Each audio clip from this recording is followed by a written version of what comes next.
Meus irmãos, vamos seguir, vamos abrir a palavra de Deus em Marcos, capítulo 6.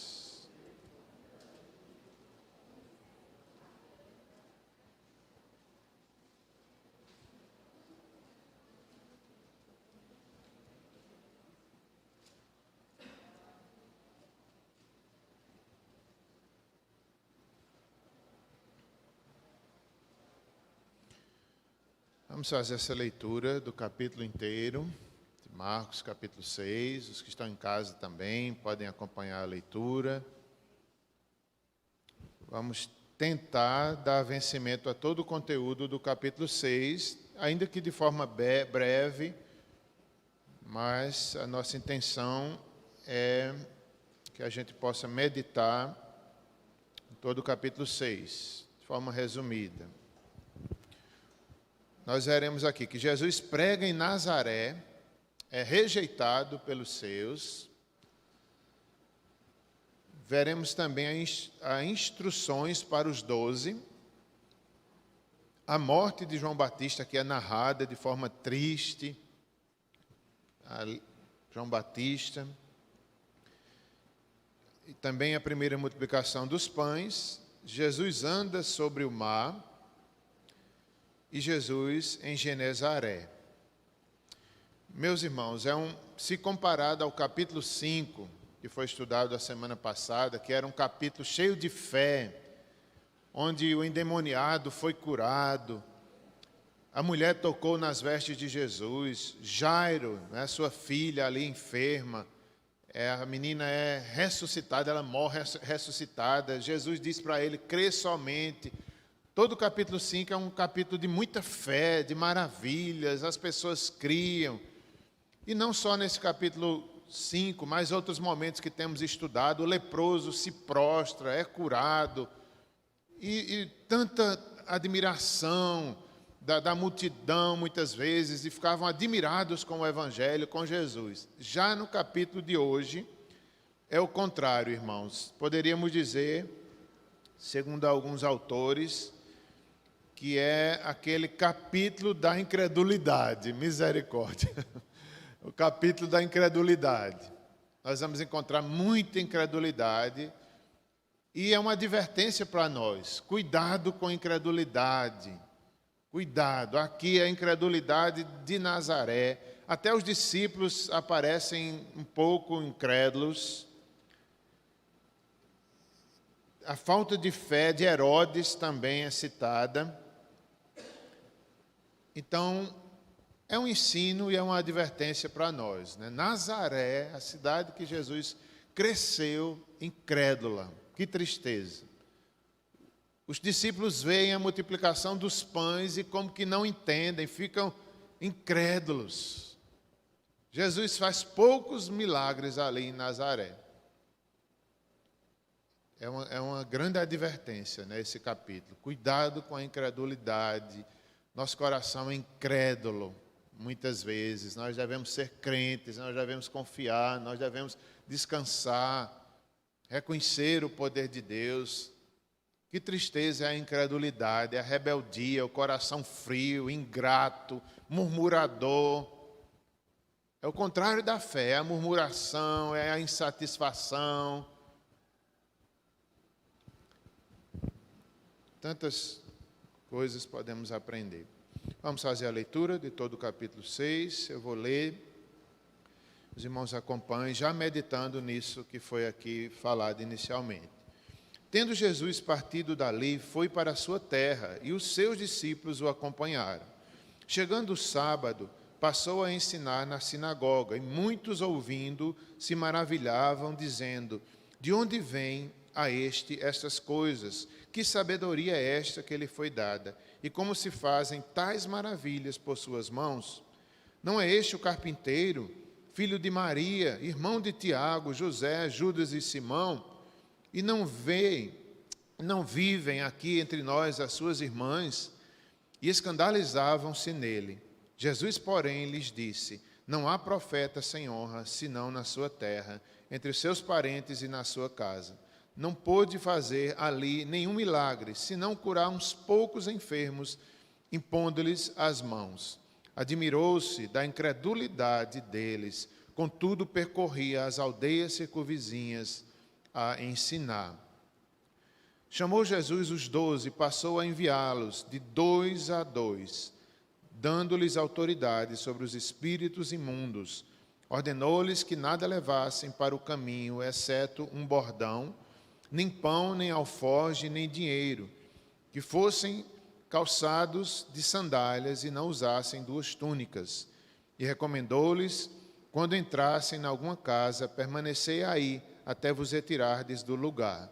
Se em algum lugar não vos receberem, nem vos ouvirem, ao saírdes dali, sacudi o pó dos pés, em testemunho contra eles. Então, saindo eles, pregavam ao povo que se arrependesse. Expeliam muitos demônios e curavam numerosos enfermos, ungindo-os com óleo. Chegou isto aos ouvidos do rei Herodes, porque o nome de Jesus já se tornara notório, e alguns diziam: João Batista ressuscitou dentre os mortos, e por isso nele operam forças miraculosas. Outros diziam: é Elias. Ainda outros: é profeta como um dos profetas. Herodes, porém, ouvindo isto, disse: é João, a quem eu matei, decapitado, que ressurgiu. Porque o mesmo Herodes, por causa de Herodias, mulher de seu irmão Filipe, porquanto Herodes se casara com ela, mandara prender a João e atá-lo no cárcere. Pois João lhe dizia: não te é lícito possuir a mulher de teu irmão. E Herodias o odiava, querendo matá-lo, e não podia, porque Herodes temia a João, sabendo que era homem justo e santo, e o tinha em segurança. E quando o ouvia, ficava perplexo, escutando de boa mente. E chegando um dia favorável, em que Herodes, no seu aniversário natalício, dera um banquete aos seus dignatários, os oficiais militares e os principais da Galileia, entrou a filha de Herodias e, dançando, agradou a Herodes e aos seus ouvintes e aos seus convivas. Então disse o rei à jovem: pede-me o que quiseres e eu te darei. E jurou-lhe: se pedirdes mesmo que seja metade do meu reino, eu te darei. Saindo ela, perguntou à sua mãe: que pedirei? Esta respondeu: a cabeça de João Batista. No mesmo instante, voltando apressadamente para junto do rei, disse: quero que sem demora me deis num prato a cabeça de João Batista. Entristeceu-se profundamente o rei, mas, por causa do juramento e dos que estavam com ele à mesa, não la quis negar. E, enviando logo o executor, mandou que lhe trouxessem a cabeça de João. E foi e o decapitou no cárcere, e trazendo a cabeça num prato, a entregou à jovem, e esta, por sua vez, à sua mãe. Os discípulos de João, logo que souberam disso, vieram, levaram-lhe o corpo e o depositaram no túmulo. Voltaram os apóstolos à presença de Jesus e lhes relataram tudo quanto haviam feito e ensinado. E ele lhes disse: vinde repousar um pouco, à parte, num lugar deserto, porque eles não tinham tempo nem para comer, visto serem numerosos os que iam e vinham. Então foram sós no barco para um lugar solitário. Muitos, porém, os viram partir e, reconhecendo-os, correram para lá a pé de todas as cidades e chegaram antes deles. Ao desembarcar, viu Jesus uma grande multidão e compadeceu-se deles, porque eram como ovelhas que não têm pastor. E passou a ensinar-lhes muitas coisas. E, declinando a tarde, vieram os discípulos a Jesus e lhe disseram: é deserto este lugar, e já avançada a hora. Despede-os para que, passando pelos campos ao redor e pelas aldeias, comprem para si o que comer. Porém, ele lhes respondeu: dai-lhes vós mesmos de comer. Disseram-lhe: iremos comprar 200 denários de pão para lhes dar de comer. E ele lhes disse: quantos pães tendes? E de ver. E sabendo eles, responderam: 5 pães e 2 peixes. Então Jesus lhes ordenou que todos se assentassem em grupos sobre a relva verde. O fizeram repartindo-se em grupos de 100 em 100 e de 50 em 50. Tomando ele os 5 pães e os 2 peixes, erguendo os olhos ao céu, os abençoou, e partindo os pães, deu-os aos discípulos para que os distribuíssem, e por todos repartiu também os 2 peixes. Todos comeram e se fartaram, e ainda recolheram 12 cestos cheios de pedaços de pão e de peixe. Os que comeram dos pães eram 5.000 homens. Logo, a seguir, compeliu Jesus os seus discípulos a embarcar e passar adiante para o outro lado, a Betsaida, enquanto ele despedia a multidão. E tendo-os despedido, subiu ao monte para orar. Ao cair da tarde, estava o barco no meio do mar, e ele sozinho em terra. E vendo-os em dificuldade a remar, porque o vento lhes era contrário, por volta da 4ª vigília da noite, veio ter com eles, andando sobre o mar, e queria tomar-lhes a dianteira. Eles, porém, vendo-os andar sobre o mar, pensaram tratar-se de um fantasma e gritaram, pois todos ficaram aterrados à vista dele. Mas logo lhe falou e disse, tende bom ânimo, sou eu, não temais. E subiu para o barco, está com eles, e o vento cessou. Ficaram entre si atônitos, porque não haviam compreendido o milagre dos pães. Antes o seu coração estava endurecido. Estando já no outro lado, chegaram à terra, em Genezaré, onde aportaram. Saindo eles do barco, logo o povo reconheceu Jesus, e percorrendo toda aquela região, traziam em leitos os enfermos, para onde ouviam que ele estava, de onde ouviam que ele estava. Onde quer que ele entrasse nas aldeias, cidade ou campos, punham os enfermos nas praças, rogando-lhe que os deixasse tocar ao menos na orla da sua veste, e quantos a tocavam saíam curados. Senhor, mais uma vez te pedimos, ajuda-nos em nossa incredulidade, dá-nos fé e nos toca e nos instrui através da tua palavra. Em nome de Jesus te pedimos e te agradecemos. Amém. Vejam, meus irmãos, leitura grande, não é? Como eu falei, quase todas as histórias falam de incredulidade. Cidade incrédula, cidade que ouviu muito, teve o privilégio de conviver com Jesus. Jesus cresceu lá. Então, só por isso era uma cidade privilegiada. E nos faz lembrar a palavra, quer dizer, nos faz lembrar dos gadarenos que rejeitaram Jesus, nos faz lembrar também de cidades como Cafarnaum, onde o ministério público de Jesus aconteceu. Então, Cafarnaum recebeu uma grande advertência, que no dia do juízo, Sodoma teria menor rigor do que Cafarnaum. Se em Sodoma tivesse operado os milagres, se Sodoma tivesse ouvido o que Cafarnaum ouviu, se tivesse ouvido pregações de Jesus, diz o texto bíblico, ainda hoje Sodoma existiria. Então é mais uma cidade daquelas, né? E aqui é muito triste, porque era a cidade onde Jesus cresceu. Então ela é aqui narrada como cidade incrédula. É uma grande advertência para todos nós. No dia do juízo, essa cidade haverá de ser julgada por isso também. E só no finalzinho desse capítulo é que nós vemos em Jesus em Genezaré, que era uma aldeia. Ele é bem recebido, eles ouvem, lá acontecem milagres, diferente de Nazaré. Então, apesar da rejeição de Nazaré, Jesus continua a obra nas aldeias, nos povos, e tem essa experiência.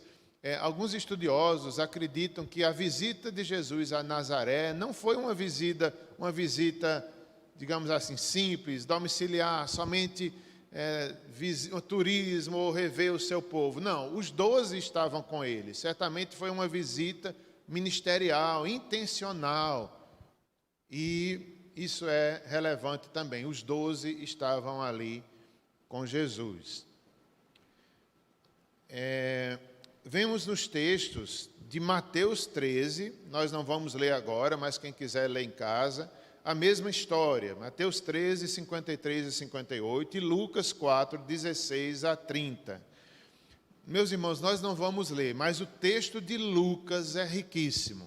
Ele traz detalhes da rejeição, das respostas de Jesus, da conversa que Jesus teve ali. Vale a pena ler e ver os detalhes de Lucas, capítulo 4, verso 16 em diante. Diz até a forma que eles rejeitaram tanto Jesus que levaram a um monte como que para matá-lo ou para que ele ali fosse o final da vida dele. Que ponto os de Nazaré chegaram? Eu vou abrir aqui rapidamente, só para mencionar alguns detalhes de Lucas.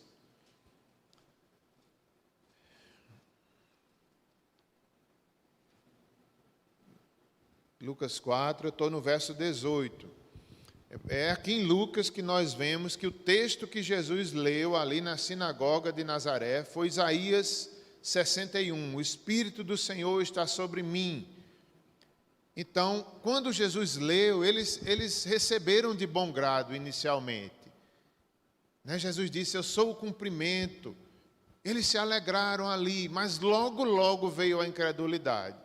Logo eles começaram a dizer, mas quem é esse? É Jesus, como quem diz, é nosso amigo, sua mãe, seu pai, sua mãe, aqui nossos conterrâneos. Aí começa a incredulidade. Não é seus irmãos, Simão, Tiago, Judas, que está em nosso meio. Aquilo foi sendo uma armadilha para aquele povo, e a incredulidade é como se fosse aumentando. Como quem diz, um de nós, esse é o Filho de Deus. Que sabedoria é essa que ele tem? Com que poder ele faz esses milagres? Aí vai endurecendo o coração deles. Jesus disse, hoje se cumpriu a escritura que acabais de ouvir. Eles foram se endurecendo, e Jesus ali, não é este o filho de José? Em Marcos fala sobre Maria, que fala sobre José também. Se maravilharam, mas depois ficaram incrédulos. Não é este o filho de José? Médico, cura a ti mesmo. E assim eles vão, Jesus vai mostrando no tempo de Elias o que aconteceu, os leprosos, só Naamã foi curado, e ali foi uma discussão triste, e todos na sinagoga, ouvindo essas coisas, se encheram de ira. Olha que terrível, além da incredulidade, ficaram irados com Jesus. É muito forte esse texto aqui de Lucas. Ficaram irados, começaram crendo, se alegrando, terminaram irados. Lá no verso 28 do capítulo 4 de Lucas, que eu estou dando aqui, dando uma passadinha. E levantando-se, expulsaram-no da cidade. Que tristeza. Os gadarenos também pediram para Jesus sair. Aqui eles expulsaram Jesus. Que lamentável. Quantas pessoas hoje fazem isso? Quantas cidades? Aqui, Nazaré aparece como essa cidade que expulsaram Jesus da cidade e o levaram até ao cimo do monte, sobre o qual estava edificada, para de lá o precipitarem abaixo. Quer dizer, queriam empurrar, queriam matar Jesus ali. Lamentável. Jesus, porém, passando por entre eles, retirou-se. Muitas vezes nos evangelhos a gente vê isso, que ninguém podia pegar Jesus, ninguém podia matá-lo. Mesmo que quisessem, na hora ele saía tranquilo, ninguém tocava, porque havia o propósito de Deus, ele era Deus. Quando chegou a hora, ele mesmo se entregou. Quando os soldados vieram procurá-lo, ele disse, sou eu. Queriam levar os discípulos, ele disse, não, sou eu. Se entregou, foi voluntariamente. Aqui não, ele sai, Nazaré, ninguém toca nele. Não era o momento.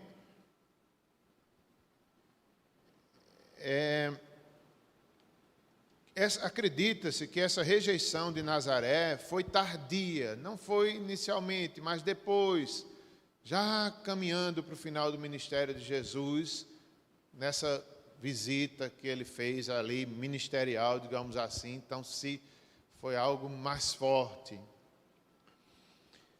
Milagres, diz lá que Jesus não fez muitos milagres, voltando ao texto de Marcos 6. milagres. É interessante a gente observar que Jesus fez poucos milagres ali. A palavra milagres tem a ver com o poder de Deus, né? A manifestação do poder de Deus e tal.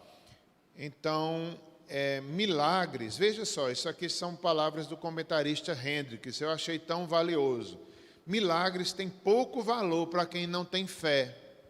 Não adiantava Jesus fazer muitos milagres ali, porque eles continuariam incrédulos. Então, o milagre, ele tem valor para quem crê, para quem está quebrantado. A gente reconhece, o povo reconhece o Filho de Deus, teme, treme, se santifica. Agora, quando se é incrédulo, pode ver milagre à vontade e a pessoa não se converte, endurece mais ainda o coração. Às vezes a gente tem a impressão de que, se fulano visse um milagre, ia se converter. Nem sempre. Às vezes endurece, não reconhece, porque é uma ação de Deus. É o Espírito de Deus. A fé reconhece, é obra de Deus, é poder de Deus. O contrário é o quê? É a blasfêmia contra o Espírito Santo, quando se atribui a Satanás as obras que é de Deus. Então, ali Jesus não fez. Jesus poderia fazer milagres, ou dependia da fé deles? Eles não tinham fé. Não, Jesus poderia fazer, apesar da incredulidade deles. Jesus não depende, soberanamente, Jesus pode fazer milagres, independente da nossa fé. A Bíblia tem vários momentos que Deus soberanamente realizou alguma obra, alguma maravilha, independente do povo, independente de nós. Mas diz aqui que mesmo assim ele ainda curou uns poucos lá, impôs as mãos. Alguns comentaristas acreditam que até esses que foram curados ainda eram incrédulos. Misericórdia. Foi feito pela misericórdia, foi feito para deixar demonstrações ali do poder de Deus. É como se eles não tivessem uma fé salvífica. Sabe aquelas pessoas interessadas mais no milagre do que no Salvador, do que no Evangelho, do que na vida eterna? Cidade muito dura, isso pode acontecer conosco também. Nós temos que ter cuidado para não ter interesse só nos milagres de Jesus, mas na pessoa dele, na adoração, na vida eterna, no reino de Deus, que muitas vezes é invisível aos nossos olhos. Aqui nós vemos o reino de Deus, está em Cristo, mas muitos não viam. Cadê o reino? Cadê o exército? Cadê o poder de Jesus? Era algo espiritual, era algo no coração das pessoas. Aí eles não criam, eles queriam ver o reino, né? Queriam dinheiro, queriam poder, queriam um reino terreno. E Jesus trazia ali o reino eterno do Pai. Ele veio cumprir a missão de nos salvar. Nasceu, viveu, morreu. Então, cumpriu-se ali as palavras do profeta Isaías, como já disse. Alguns creram. No verso 1 ainda, fala algumas questões aí do verso 1. Tendo Jesus partido ali, foi para a sua terra e os seus discípulos o acompanharam. Então, é isso. Era a terra onde Jesus foi criado. Seria a tradução melhor. Nascido em Belém, mas criado em Nazaré. Grande parte do seu ministério público em Cafarnaum, Mateus 4:13. Os 12 estavam juntos.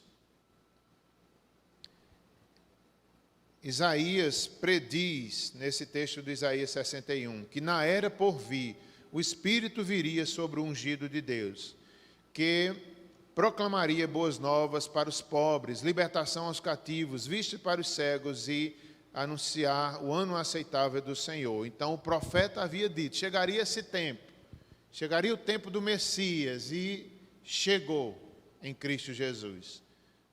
Chegou, ali foi o cumprimento. Chegou o tempo profetizado por Isaías. Jesus disse, hoje se cumpre as Escrituras. A primeira reação foi favorável. A reação favorável não durou muito tempo. Aqui há uma lição de que a nossa fé ela deve ser constante, a vida inteira, a perseverança dos santos, a perseverança da nossa fé. É importante começar bem e terminar bem. Esses nazarenos começaram bem e terminaram mal. Começaram crendo, mas terminaram mal. Deus quer que a gente vá até o fim crendo, até o fim dependendo, até o último dia da nossa vida. Aquela cidade de Nazaré era cerca de 30 quilômetros perto de Cafarnaum. Então eles conheciam a história, a fama, o ministério de Jesus. Sim, a palavra milagres que Jesus operou ali significa, uma boa tradução, obras poderosas. Obras poderosas. E eles viram muitos milagres. Mais uma vez, eu gostei muito disso aqui, porque sempre a gente deve aplicar o que a gente está estudando a nós mesmos, à igreja. Eu fiquei pensando em mim mesmo. Eu digo, meu Deus, quantos milagres eu já vi na minha vida. Eu não posso duvidar. Eu não posso voltar atrás. Eu tenho que crer até o fim. Cada um de nós deve pensar nisso. Eu já tenho visto o poder de Deus, já temos... Eu não quero dizer aqui, mas cada um pensa em si mesmo, né? Eu fiz uma retrospectiva, até onde eu me lembrei, de tantas coisas que eu já provei, do Evangelho, do poder de Deus, da graça de Deus, de Cristo, do seu povo, da igreja. Eu digo, meu Deus, me livra de ser incrédulo, eu quero ser crente até o fim. Quero ser crente até o fim, não dá mais para voltar atrás. E nós temos, assim como Cafarnaum, assim como Nazaré e outras cidades, nós somos privilegiados. Nós temos visto o Evangelho, nós temos estudado, nós temos crido, não dá mais para olhar atrás. Os milagres do Senhor. No verso 3, Jesus aí aparece como carpinteiro. O carpinteiro. Justino Marte, em sua obra, um dos seus livros, no ano de 155 a 161 depois de Cristo, ele já dizia sobre Jesus e sua profissão. Disse: Jesus trabalhava como um carpinteiro entre os homens, fabricando... Minha letra agora está me traindo aqui, viu? Jesus estava fabricando arados e cangas. Já foi dito lá por Justino, nos primeiros séculos, ele fez essa observação sobre Jesus. Então, Jesus trabalhou certamente como seu pai, como carpinteiro, e essa palavra carpinteiro, né, pode ter alguns significados. É uma pessoa habilidosa, com dons artísticos, artesão, talvez, ou construtor. Algumas pessoas até optam pelo construtor. Isso explicaria porque Jesus deu tantos exemplos de questões de construção, de casa, a casa edificada sobre a rocha.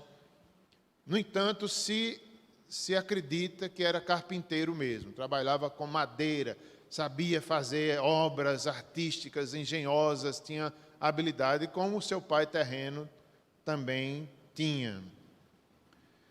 No caso aqui, em específico, trabalhador trabalhava em madeira. Em Mateus 13, 55, ele é chamado de filho do carpinteiro. Era muito comum os filhos seguirem a profissão dos pais. Eu acho tão interessante isso. Jesus tem uma profissão humana aqui na terra. Até isso ele se sujeitou, ele obedeceu, ele foi trabalhador, ele frequentava a sinagoga, ele cumpriu toda a lei em nosso lugar. Jesus, além de Salvador, além de Senhor, ele é um exemplo também para nós em todas as coisas. Ele tinha as Escrituras, o pai e a mãe o ensinavam, ele era sujeito ao pai e uma mãe terreno, até certo ponto, não é? Quando ele cumpriu o ministério, o reino de Deus era maior do que a sua família. Mas aparecem aí eles, na verdade, os nazarenos, sobre a incredulidade deles, eles diziam o que um simples carpinteiro sabe sobre oratória. Era a crítica deles, era essa. Vendo Jesus ali falando, manifestando, lendo na sinagoga, ele estava dizendo, o que é que um simples carpinteiro tem a nos ensinar? Por que ele está dizendo isso? Eles também estavam dizendo o que é que ele sabe a respeito de interpretação de profecia. Jesus estava dizendo, eu sou o cumprimento dessa profecia. E eles diziam, o que é que um carpinteiro sabe de profecia? Veja como a incredulidade é dura, é terrível. É triste quando a gente está incrédulo. Eu creio que todos nós já provamos incredulidade. Olha, a gente duvida, a gente questiona, a mente da gente fica perguntando, duvidando, né? Então, ali a incredulidade vai longe, né? E eles, o que é que um carpinteiro tem a nos dizer sobre profecias? O que é que ele tem a dizer sobre oratória? A incredulidade é a dureza do coração. A gente tem que ter muito cuidado. A nossa incredulidade vai longe, é perigosa e pode nos levar para longe de Deus. Por isso, nós devemos crer somente, como Jesus disse a Jairo. Crer somente. Nós devemos crer como Jairo creu, não como Nazaré fez. Maria, não é? Jesus, aqui fala-se sobre Maria, não é ele filho de Maria. No entanto, meus irmãos, todos nós já conhecemos, né? Maria era ser humano como nós, pecadora como nós, mas ouviu o chamado de Deus, foi santificada como todo o povo de Deus é, e ela recebe esse ministério, essa graça, não por ser melhor, mas porque foi escolhida soberanamente por Deus. Recebe uma grande bem-aventurança de ser mãe do Salvador, recebe também uma espada de sofrimento no seu coração.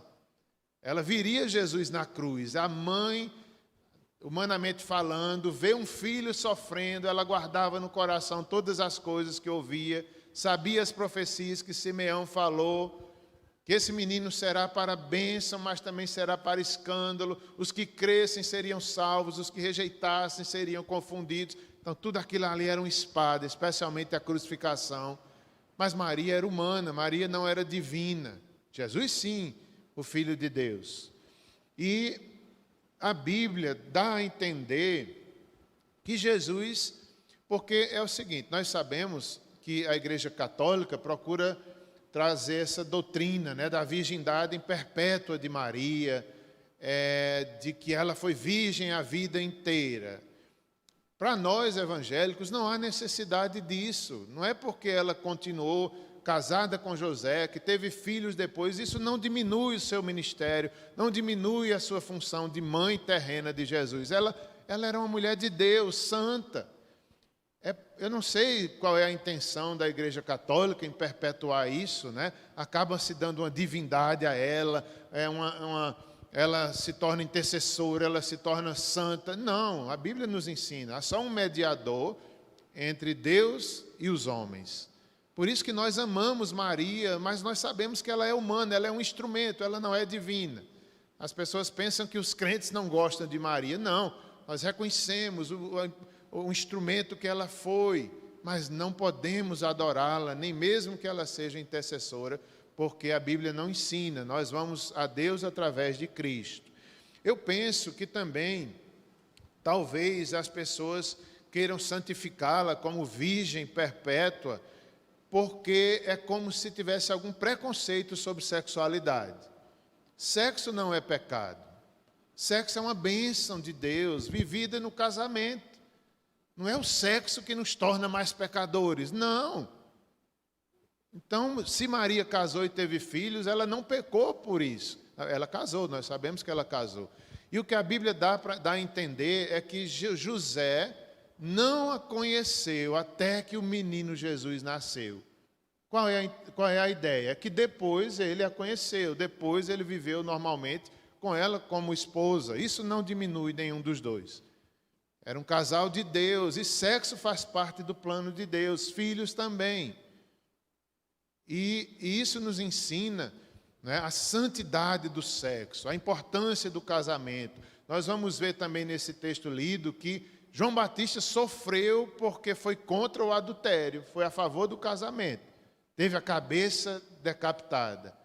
Veja que o casamento não é um sacramento, mas é algo importante, devemos zelar, devemos viver de forma justa, fugir do adultério. João Batista morreu porque denunciou um adultério. aqui, não é, aparecem os irmãos de Jesus. Nós temos, pelo menos Tiago. A história bíblica diz que eles eram incrédulos no início. Igual a Nazaré, eram incrédulos, os irmãos de Jesus. Mas que depois eles creram, depois eles se converteram. E nós temos relato, pelo menos sobre 2 deles, que é Tiago, citado aí, lá em Mateus 13:55. Depois da sua conversão, ele se tornou um proeminente irmão ou líder na igreja primitiva e em Jerusalém. Que coisa linda. Um irmão, meio irmão de Jesus, que era incrédulo, depois crê, depois se torna um homem influente, humilde. Judas, lá em Judas, no livrinho ali perto de Apocalipse, também acredita-se que era o irmão de Jesus, meio irmão de Jesus. Ele que era irmão de Tiago, né? E há indícios de que era realmente... Ele era incrédulo também, mas depois se torna um grande homem, humilde, quebrantado pelo Evangelho. E os outros 2 não se tem notícia. Acredita-se que as irmãs, a essa altura do texto bíblico, já eram casadas e não há nenhuma outra referência sobre elas, mas eles tinham irmãs. Os católicos muitas vezes dizem que são primos, são parentes, mas na história bíblica, aqui do livro de Marcos, mostra como irmãos uterinos, irmãos biológicos, de acordo com tudo isso que falei, não diminui em nada Maria nem José.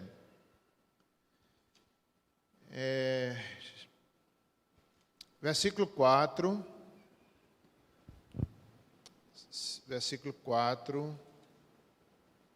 Jesus, porém, lhes disse: não há profeta sem honra, senão na sua terra. Sim, só voltando um pouco ao texto anterior, trazer apenas uma aplicação para nós, é que eu fico muito feliz, porque traz esperança para nós de que pessoas da nossa família podem se converter. Se os irmãos de Jesus foram incrédulos, não é verdade? Pelo menos eu acho importante para mim, isso me dá uma esperança. As pessoas incrédulas da minha família um dia podem ser alcançadas. Tiago não foi, Judas não foi, talvez os outros 2 também, as irmãs de Jesus. Então, às vezes nós temos um ministério, às vezes a família da gente não compreende, como vai dizer aqui, né? Um profeta às vezes não tem honra na sua cidade, na sua família, mas nós temos que permanecer firmes, vivendo o evangelho na nossa família, vivendo, pregando, testemunhando. Às vezes é hora de calar, às vezes é hora de viver o evangelho para a nossa família. Agora no verso 4, nós vamos ver essa questão da honra do profeta. Não há profeta sem honra, senão na sua terra, entre os seus parentes e na sua casa. E assim, Jesus fez poucos milagres ali e admirou-se da incredulidade deles. Contudo, percorria as aldeias circunvizinhas a ensinar. Então, Jesus se admira da incredulidade deles. E o que era que Jesus estava dizendo, né? Se um profeta vier a ser honrado, certamente não seria em sua terra ou cidade. É isso que o texto está nos dizendo. Não é que todo profeta vai ser honrado. Não, às vezes o profeta é perseguido, às vezes o profeta é morto, mas se um deles vier a ser honrado, certamente não será na sua cidade. Em essência, é isso que ele está dizendo.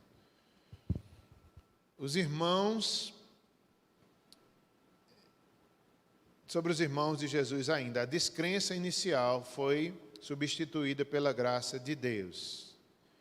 Verso 5, Jesus curou pouco. Nesse aspecto se assemelham aos gadarenos, eles tinham mais luz e mais privilégios.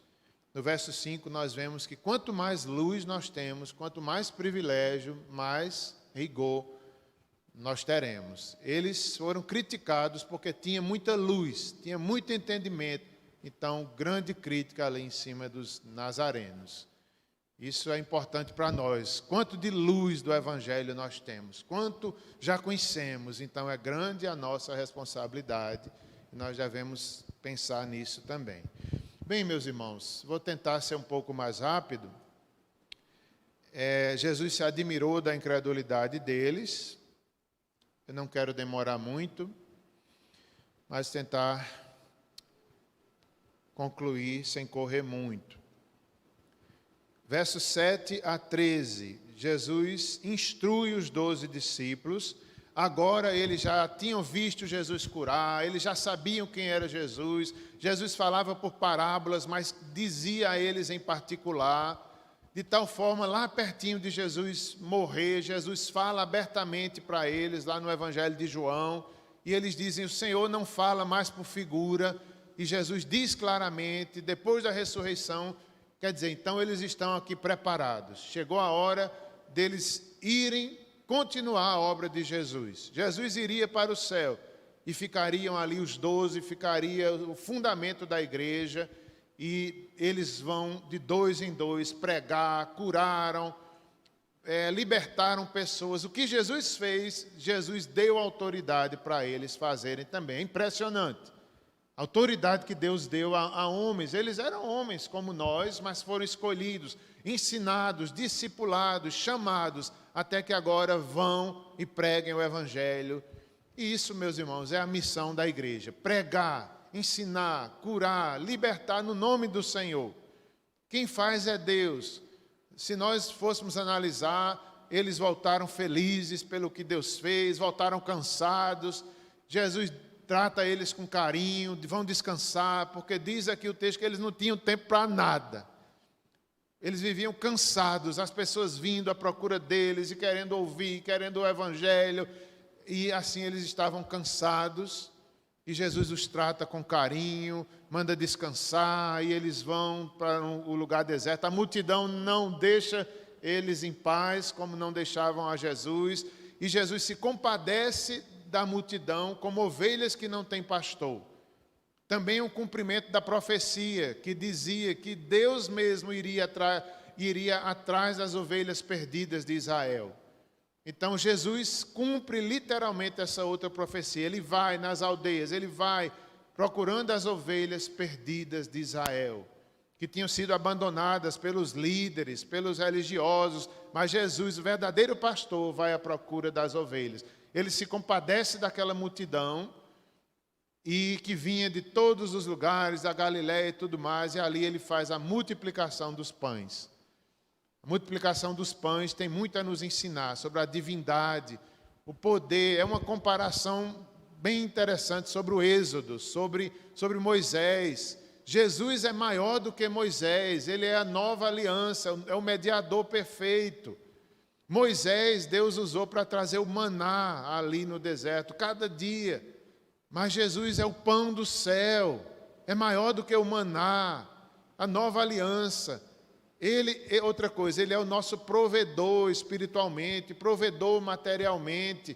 Ele ali de 5 pães e 2 peixinhos alimentou uma multidão de 5.000 homens. Os outros textos bíblicos e a ideia de que se contasse as mulheres e as crianças dariam 15 a 20 mil pessoas, ainda sobraram 12 cestos, talvez uma referência às 12 tribos de Israel, né, os 12 apóstolos. Então a divindade de Cristo, o poder dele, ele é o novo Moisés, mas ele é maior do que Moisés. Ele é, através dele, a nova aliança em Cristo Jesus. Ele é o pão que alimenta a nossa alma. Ele multiplicou os pães, eles estavam famintos, ele se compadeceu. Jesus, o verdadeiro pastor, o maior pastor, vai à procura das ovelhas perdidas.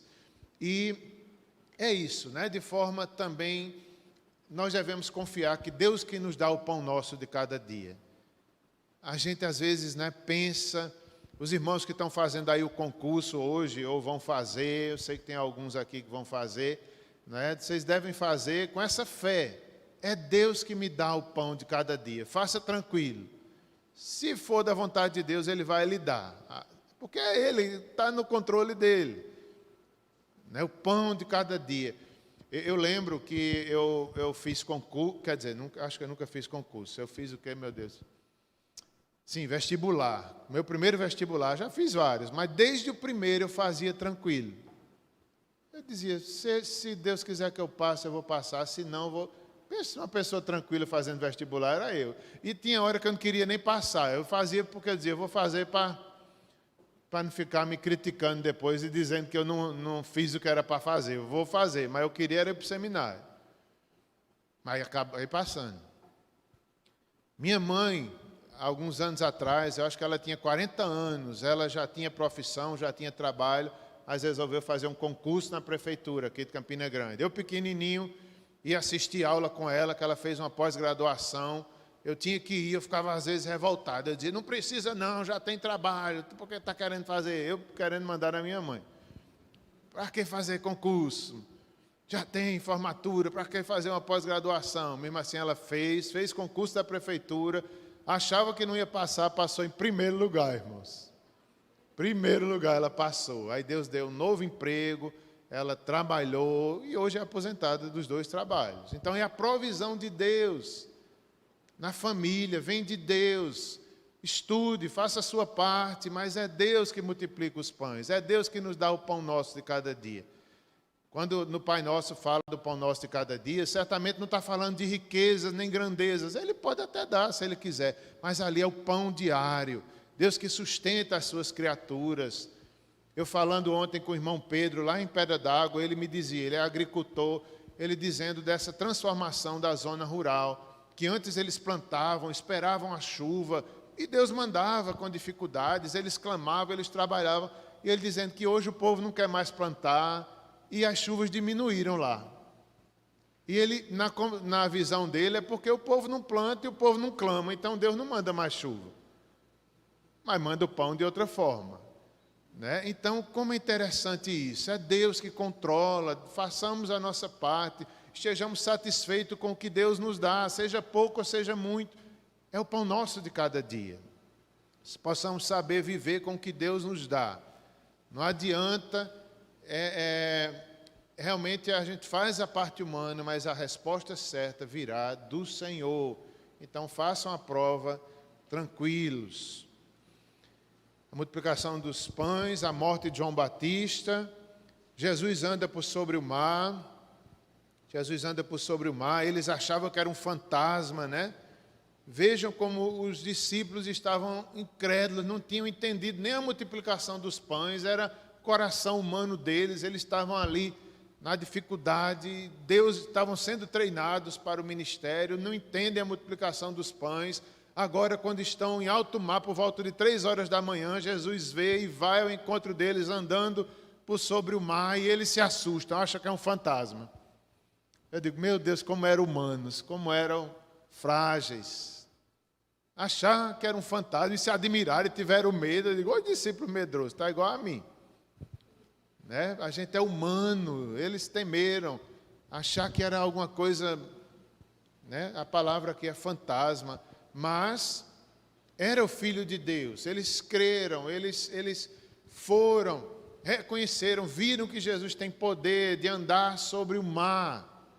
Esse é nosso Jesus, até que ele continua a pregar, chega a Genezaré, e ali aquele povoado, Genezaré, onde aportaram, saindo eles do barco, no verso 53, o povo reconheceu Jesus e percorreu aquela região, trazia os enfermos, as aldeias, cidades, nas praças, e queriam tocar a orla da veste de Jesus, e quantos tocavam eram curados.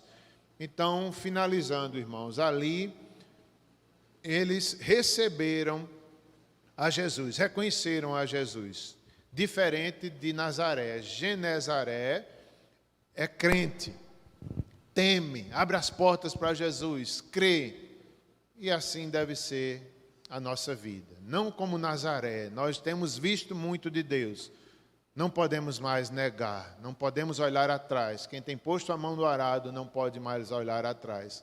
Que sejamos como Genezaré e não como Nazaré. Vamos finalizar.